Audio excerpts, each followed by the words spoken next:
नमस्कार, स्वागत है आपका एक्सप्रेस एमपीसीजी में और मैं हूं आपके साथ साक्षी। आइए करते हैं इस वक्त की बड़ी खबरों की शुरुआत। राजनांदगांव शहर में एक प्रेस कॉन्फ्रेंस करते हुए पूर्व केंद्रीय मंत्री अरविंद नेताम ने कहा कि छत्तीसगढ़ सर्व आदिवासी समाज के द्वारा अब की बार आदिवासी सरकार का स्लोगन लेकर आगामी विधानसभा चुनाव में आदिवासी समाज के प्रत्याशी संगठन से मैदान में उतरेंगे। इस दौरान उन्होंने नक्सलवाद, धर्मांतरण सहित कई मुद्दों पर अपनी बात रखी। पूर्व केंद्रीय मंत्री अरविंद नेताम ने राजनांदगांव प्रेस क्लब में एक प्रेस वार्ता आयोजित करते हुए कहा कि केंद्र और राज्य सरकार के द्वारा आदिवासियों के हित पर ध्यान नहीं दिया जा रहा है। सरकार में आदिवासी समाज के लोग शामिल होने के बाद भी वे सरकार के बंधुआ मजदूर की तरह काम कर रहे हैं और आदिवासियों के हित की बात नहीं रख रहे हैं। उन्होंने कहा कि समाज वर्षों से अपने अधिकारों की लड़ाई लड़ता रहा है।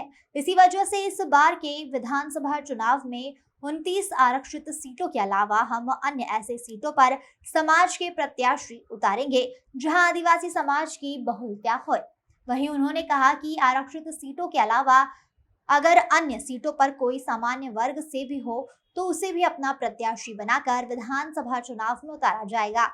आगामी विधानसभा चुनाव में छत्तीसगढ़ सर्व आदिवासी समाज द्वारा प्रत्याशी उतारे जाने की जानकारी देते हुए छत्तीसगढ़ सर्व आदिवासी समाज के अध्यक्ष अरविंद नेताम ने कहा कि समाज के जनप्रतिनिधियों से जो उम्मीद थी वह वे पूरी नहीं कर पाए और समाज की बात नहीं उठा पा रहे हैं।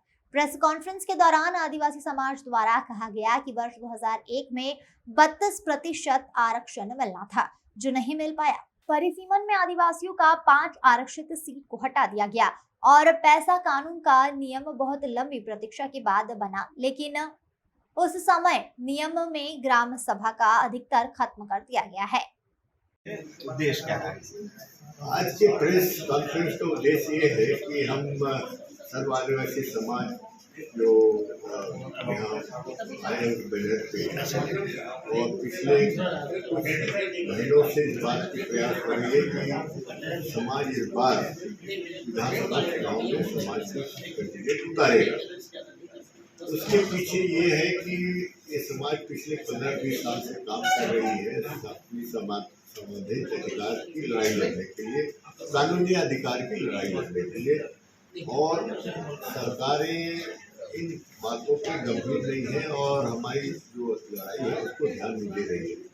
क्योंकि हम अधिकार की लड़ाई लड़ रहे हैं तो इसीलिए जब कहीं सुनवाई नहीं हो तो ये तय हुआ है समाज में कि हम समाज की तरफ से उतारेंगे। और दूसरी बात जो है कि आज जो हमारे जनप्रतिनिधि हैं उनसे जो उम्मीद होती थी वो भी उम्मीद उनके से बिल्कुल नहीं है और जो बात उठानी चाहिए थी समाज की वो भी नहीं उठा रहे हैं।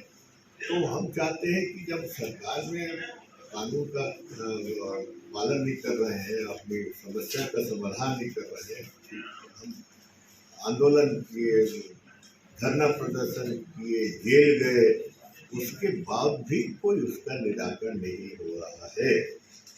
तो हमने ये निष्कर्ष निकाले हैं कि भारतीय जनता पार्टी हो या कांग्रेस पार्टी ये तय कर लिया है कि इनको जो भी करना करने दो, आखिर चुनाव आएगा तो हम दोनों में से एक को वोट देंगे, या कांग्रेस को देंगे या तो बीजेपी को देंगे। तो हम 15 साल में यही चीज करते रहेंगे आजीवन और रिजल्ट का कुछ ना निकले, ये तो अच्छी बात नहीं है। तो ये एक बहुत बड़ा निर्णय है समाज के लिए और सामाजिक आंदोलन को आधार बनाकर हम राजनीतिक मैदान में उतर रहे हैं। मैं व्यक्तिगत तौर से समाज को राजनीति में उतारने के पक्ष में नहीं था, पर सभी सरकारों ने मजबूर कर दिया। अगर मजबूर नहीं करते और हमारी बातें सुनते रहते करते रहते तो काहे को हम ये सब करते। तो ये स्थिति पैदा हुई है और इसीलिए हम 30 सीट जो रिजर्व सीट है उसमें भी उतारेंगे और 20 सीट और है जहां हमारी 20,000 से लेकर 80,000 मतदाता आदिवासी है, वहां भी प्रयास करेंगे।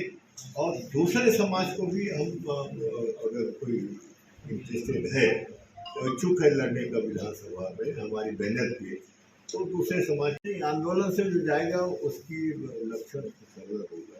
और अभी तो सब बंधुआ मजदूर हो गए हैं चाहे इस पार्टी को हो चाहे उस पार्टी को, इस सरकार की हो इस सरकार की हो, है। आप ठीक कहा, इतने मंत्री हैं, समस्या क्यों है? देखिए, मैं आज एक बात कह रहा हूँ कि बस्तर में न गृह मंत्री जाता, न आपके सिंचाई मंत्री जाता, न वन मंत्री जाता, न और कोई मंत्री जाता। क्यों नहीं जाते भाई? यानी केवल रायपुर में ही उनका दायरा है क्या? होम मिनिस्टर साहब 2 बार गए, 2 अपनी सामाजिक फंक्शन में गए, बाकी इतनी घटनाएं हुई कहाँ गए? बौद्ध घाट की चर्चा होती है तो सिंचाई मंत्री कहाँ गए? बस्तर में वन संपदा है और वहाँ लूटमार भी हो रही है, कहाँ गए ये वन मंत्री? 20-20 जगह बस्तर में आंदोलन हो रहा है, एक मंत्री छोड़िए, प्रशासन भी नहीं जाता। आखिर क्या करेगा? क्या हो रहा है? छोटे से राज्य में हम कल्पना नहीं कर सकते थे ऐसा होगा। सब साधन सुविधाएं फिर जाते क्यों नहीं? बड़े पैमाने पर आदिवासी लोग